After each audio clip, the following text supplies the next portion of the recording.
Hello everyone, welcome to my channel. आज हम इस वीडियो में अमोनिया मॉलिक्यूल का शेप डिस्कस करेंगे जो वेस्पर थ्योरी से रिलेटेड है। पिछले वीडियो में हमने डिटेल में डिस्कस किया है valence shell electron pair repulsion theory, जिसे शॉर्ट फॉर्म में VSEPR थ्योरी भी कहा जाता है। सो एक बहुत इंपॉर्टेंट थ्योरी है। इसका मेन कॉन्सेप्ट हमने समझा था कि वेस्पर थ्योरी के द्वारा किसी भी मॉलिक्यूल का शेप डिटरमाइन किया जा सकता है।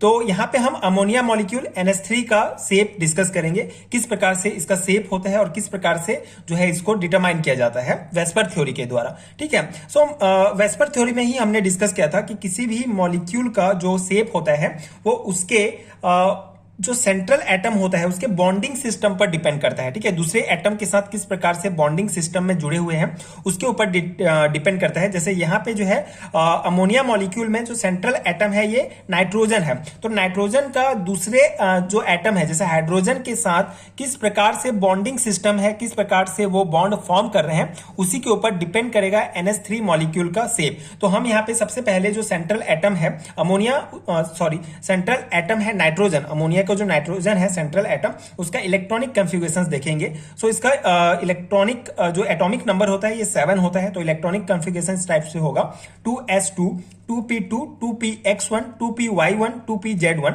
तो इसको ऑर्बिटल में इस टाइप से हम भरेंगे।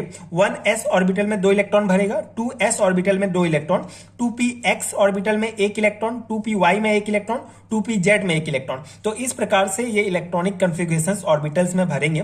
So the 3p orbital in the outermost cell of the nitrogen atom is half filled, so it can form 3 covalent bond। ठीक है। सो कोवलेंट बॉन्ड बनाने का जो मेन नियम क्या होता है कि हाफ फिल्ड होने चाहिए इलेक्ट्रॉन। तो यहाँ पे ये जो 3p ऑर्बिटल है इनमें जो है आउटर मोस्ट सेल में जो नाइट्रोजन एटम के, ठीक है, बेसिकली नाइट्रोजन एटम का ये इलेक्ट्रॉनिक कॉन्फ़िगरेशन है। तो ये जो 3p ऑर्बिटल है इसमें सिर्फ एक एक इलेक्ट्रॉन प्रेजेंट है, तो ये दूसरे एटम के साथ कोवलेंट बॉन्ड बना सकते हैं, 3 कोवलेंट बॉन्ड बना सकते हैं। So there of this electron are shared with hydrogen atom to form 3NH bond. ठीक है। तो यहाँ पे जो नाइट्रोजन का ये 3 जो एक एक इलेक्ट्रॉन है तीनों ऑर्बिटल में, वो हाइड्रोजन के साथ कोवलेंट बॉन्ड बनाएंगे और इस प्रकार से NH बॉन्ड का फॉर्मेशन होगा। ठीक है। One of this electron pair is non bonded and thus in ammonia it's central nitrogen atom is surrounded by 4 electron pair. ठीक है। तो सिंपल सा है, यहाँ पे एक जो बॉन्ड होगा, ठीक है, one of this electron pair is non bonded. यहाँ पे एक जो बॉन्ड होगा, यहाँ पे आप देख सकते हैं जो एक इलेक्ट्रॉन पेयर होगा, ठीक है, एक लोन पेयर ऑफ इलेक्ट्रॉन जो होगा उसका नॉन बॉन्डेड होगा और बाकी जो है बॉन्ड बनाएंगे हाइड्रोजन के साथ। It has 3 bonded electron pair and 1 loan pair of electron. तो यहाँ पे आप देख सकते हैं ये नाइट्रोजन में एक loan pair of electron present है एंड बाकी जो 3 ऑर्बिटल्स में जो एक एक इलेक्ट्रॉन प्रेजेंट है ये हाइड्रोजन के एक एक इलेक्ट्रॉन के साथ जो है कोवलेंट बॉन्ड बना के इस प्रकार के स्ट्रक्चर बनाएंगे। ठीक है, ये हो गया। सो जो NH3 मॉलिक्यूल का जो स्ट्रक्चर होगा वो पिरामिडल शेप का होगा, उसको इस प्रकार से शो किया गया है। यहाँ पे आप देख सकते हैं यहाँ पे 3 ऑर्बिटल हैं, ये हाइड्रोजन के साथ इस प्रकार से कोवलेंट बॉन्ड बनाएंगे। यहाँ पे बेसिकली सिग्मा बॉन्ड का फॉर्मेशन होगा और यहाँ पे एक loan pair of electron present होगा। ठीक है, इसको इस प्रकार से भी शो कर सकते हैं एंड इस टाइप से भी आप बना सकते हैं। ठीक है, 3 हाइड्रोजन एटम जो है ये नाइट्रोजन से इस प्रकार से जुड़ा हुआ है कोवलेंट बॉन्ड के द्वारा। तो ये है जियोमेट्री NH3 मॉलिक्यूल का। तो यहाँ पे मेन कॉन्सेप्ट आप ये समझ सकते हैं कि वेस्पर थ्योरी से हम किसी भी मॉलिक्यूल का जो है शेप निकाल सकते हैं। यहाँ पे हमने अमोनिया मॉलिक्यूल का शेप डिस्कस किया और ये किसके ऊपर डिपेंड करता है, बॉन्डिंग सिस्टम के ऊपर डिपेंड करता है कि सेंट्रल एटम जो है दूसरे एटम के साथ किस प्रकार से बॉन्ड बनाए हुए हैं, किस प्रकार से बॉन्ड का फॉर्मेशन हुआ है, उसके ऊपर डिपेंड करेगा। अब यहाँ पे और कुछ पॉइंट डिस्कस करेंगे जिससे आपको और क्लियर हो जाएगा। Due to the presence of lone pair of electrons there is some distortion in the geometry of the molecule because of lone pair of electron expand more than the bonded electron pair. As a result all the 3NH bond of ammonia are pushed inwards and the bond angle decrease from 109.5 degree to 107 degree.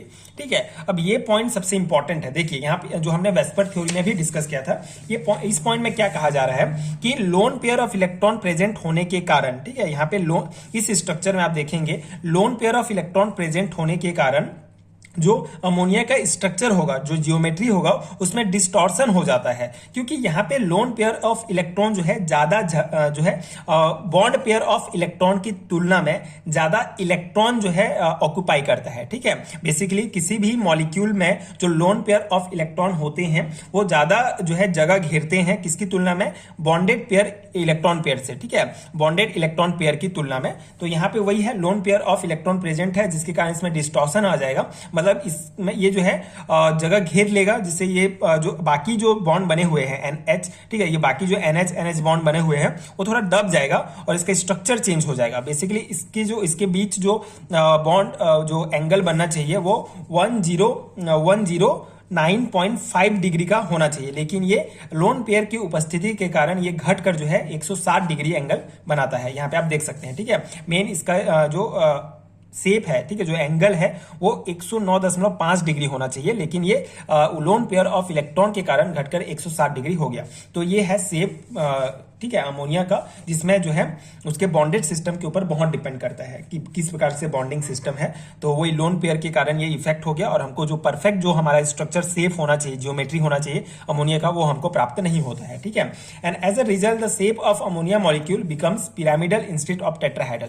तो इसका जो shape है ये टेट्राहाइडल होना चाहिए, लेकिन ठीक है, लोन पेयर ऑफ इलेक्ट्रॉन के कारण अमोनिया मॉलिक्यूल का जो स्ट्रक्चर है हमको पिरामिडल शेप का प्राप्त होता है। ठीक है, तो ये पिरामिडल शेप होता है अमोनिया मॉलिक्यूल का, जो हमने वेस्पर थ्योरी के द्वारा पता किया।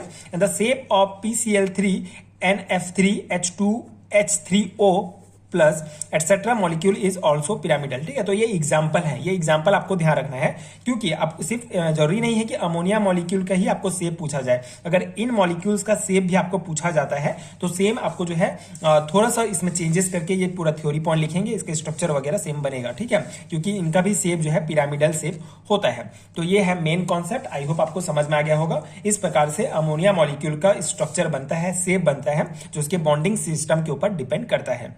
ठीक है, ये हमने वेस्पर थ्योरी जब हमने पिछले वीडियो में डिस्कस किया था तो उसमें भी हमने पूरा कॉन्सेप्ट समझा था, लेकिन उसमें हमने जो है BF3 मॉलिक्यूल का फॉर्मेशन किस प्रकार होता है उसको देखा था।